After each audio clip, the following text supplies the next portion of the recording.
a nossa rubrica que habitualmente acontece na segunda-feira, que é ligado à literatura, que é ligado à mostra, que é feito em termos de produção literária e dá também a Cabo Verde a oportunidade de conhecer que é nossa diáspora. De certa forma, sim. Evelise Carvalho tem mais detalhes para explicar quem é esse convidado e Jurano entende um bocadinho de que é trabalhos de Agostinho Santos. Bom dia, Evelise. Bom dia, Éder. Bom dia, Cabo Verde. Bom dia, amantes de livro, de leitura, de literatura e de biblioteca. Exatamente. Hoje, nosso convidado é Agostinho Santos.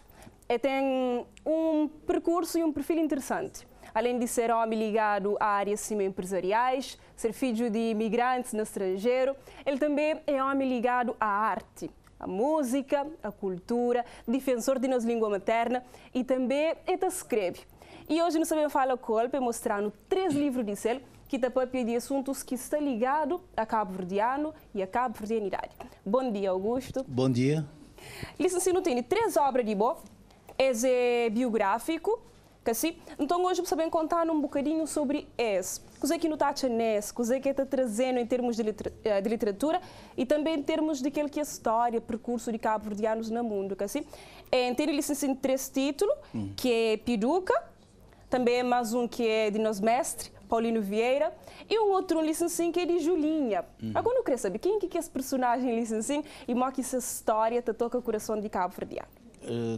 Qual é que a senhora jornalista tem para começar? Não começa com Julinha. Julinha, ok. Julinha é um cabo-verdiana que portanto, tive uma carreira interessante. Saí de São Nicolau, depois vai para São Vicente, trabalhar como doméstica, depois emigra para a Itália e depois trabalhei uns tempos na Itália como empregada doméstica e depois ela vai para a Holanda, onde é que ele casou e depois, pronto, moda quase tudo. Mulher, seja mulher ou homem, que estava a sofrer aqueles problemas de integração e ela sofreu aquele problema também. E depois, Julinha, sem dúvida, como mãe solteira, que tinha filhos para trás, mas se avó, depois, então, de uns tempos, ele vai buscar seus filhos.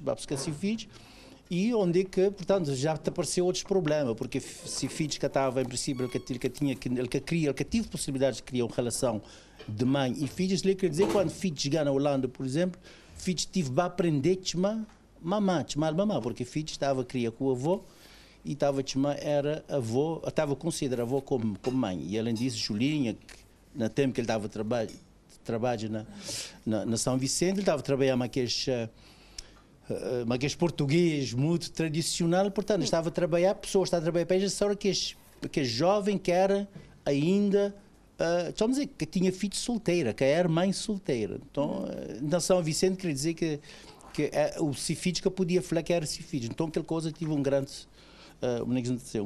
problema quando ele encontrou mais filhos. Então, por causa, como te falar da história, quer dizer, tenta dramatizar, nunca estava logo de uma vez, dizer, não, Julinha é minha mãe e aquele filho que ele deixa para trás, mas sim, mãe. Portanto, uma história interessante para mim, porque consegui homenagear a minha mãe ainda em vida. Portanto, essa história de Julinha. Interessante também é a composição de obra, que assim é que aquela composição típica de biografia que não toja, que é flana de tal, siquilana, mas tem uma história por detrás. E até repara ali assim que até não está conseguindo achar poemas e cartas. Sim. Sim. Quer dizer, eu queria fazer como se pessoas estão a conhecer, mais ou menos, tive alguns sucessos musicais, ele queria dizer que desde muito tempo está ligado poesia com música, então queria seguir mais ou menos naquele estilo. E até porque a mim quer ser um escritor daqueles que já não têm, muito intelectuais, etc., mas a mim queria fazer mais ou menos minhas livros mais terra, com português suave, que toda gente ali está a compreender.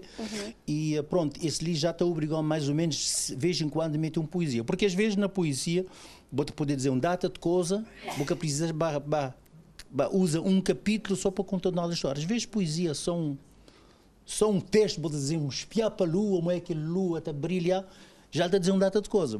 Então que a gente então usa aquele parte lá. E também dá oportunidade para valorizar aquilo que é nossa língua, que assim é. Exatamente. Poemas até mesmo na crioulo. Exatamente. Interessante. Também não tem licença assim mais um, que é Piduca.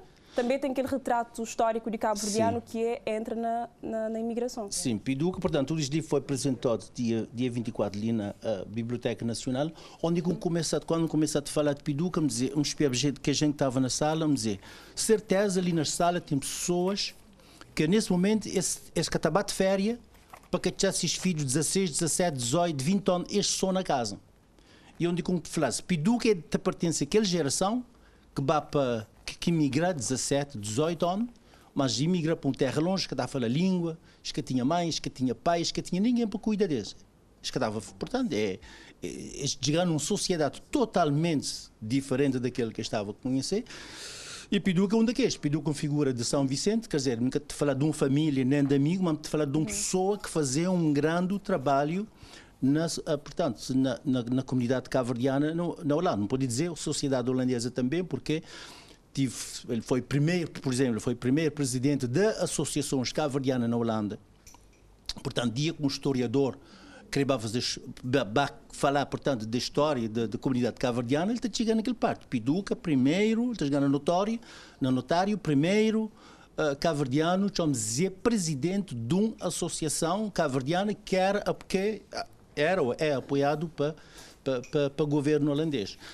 Piduca foi moda tudo que é marinheiro, depois ele leva a família, mas sempre ativo naquele campo de futebol, no campo de social, organiza data de eventos para cabo-verdianos, e hoje ele é um senhor já de 80 e tal anos também, é uma forma também de homenageá-lo.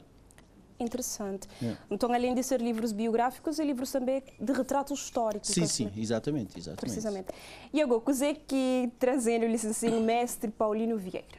Paulino Vieira, bom, que agora não está a falar automaticamente de um livro de responsabilidade, porque escrever sobre Paulino Vieira, ele está a exigir a responsabilidade. Ainda bem que no dia da apresentação, apresentar primeiro um documentário sobre Paulino Vieira, onde que está onde que Paulino Vieira está a contar essa história. Está a contar mais ou menos, então, baseado naquela história que ele contava, e resumo do livro, porque as pessoas estão a falar, não, mas Paulino Vieira quer te falar mais pessoas, ele está a falar só ser parte profissional, aquela parte de música, porque ele escreve tal música, mas aquela parte emocional, falar de ser trauma, falar de ser mãe, de ser irmã, de morte de ser pai, etc.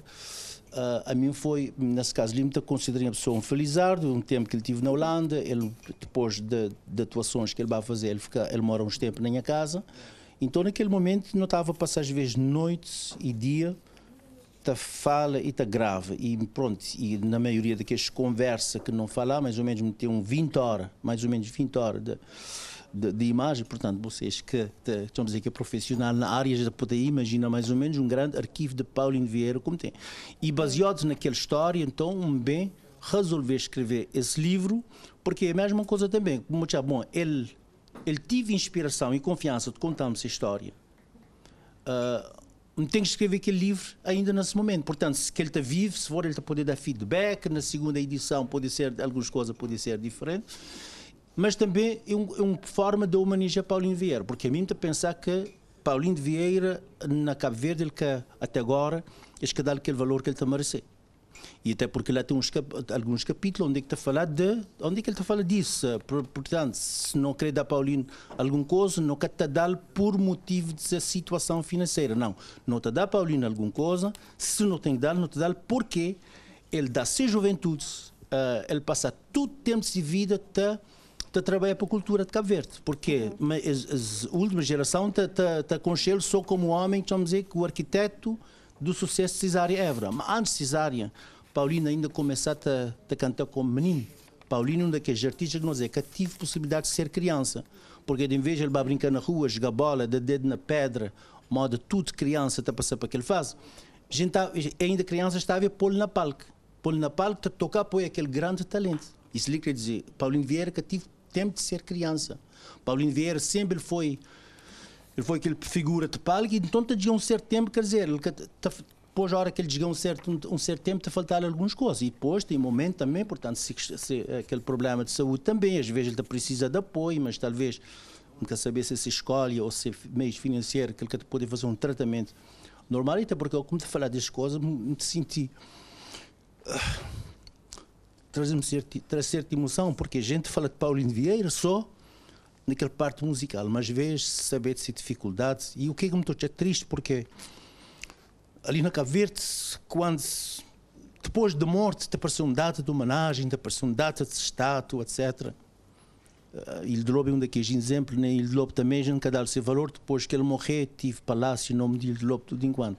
Então, espero que te acontecer na Paulino Vieira e num daqueles capítulos, me recomendar senhor Ministro de Cultura, ou seja, quem é responsável para esse pasto ali, capaz da Paulino Vieira que ele te merecer em vida. Porque depois da morte, para a gente bem fazer aquelas datas de história, etc. É bonito nós, Amor, que a literatura tem esse poder de eternizar histórias que merecem ser contadas. Onde que pessoas podem ter acesso a esse livro? Onde que pessoas podem encontrar, adquirir? Portanto, na livraria Pedro Cardoso, no Eugênio, pessoas podem comprar naquela livraria. E, sem dúvida, pessoas que estão a nesse momento, os outros, o Chile, fica tranquilo, me voltar para a Europa, me a fazer os trabalhos, depois me também a fazer a apresentação na Chile, São Vicente, São Nicolau Sal. Sem dúvida, portanto, as pessoas esperam que calma, mas não tem de lá também, porque às vezes tem que porque eu vou para a praia. Não tem praia porque ali, mais ou menos, a mim estou um trabalho desse tipo, tem que ser apresentado. Que nada me vai levar ano no Ministério, me dizer, minha fazia parte, e depois agora tem que fazer 6 partes. Precisamente. Exato. Então já fica ali a sugestão, que assim é 3 livros interessantíssimos, com biografia sobre personagens de história de Cabo Verde, que te conta nossa história, te retrata aquilo que é a nossa vivência, a nossa realidade. E quem não esquece que ali é poder que a literatura tem. Eterniza histórias que merecem ser contadas. E nós, da nossa parte também, no Tratempo e no Lê. No conche história do nosso povo, de nossa realidade, e no deixa livros que toca nosso coração. Não te volta na próxima semana.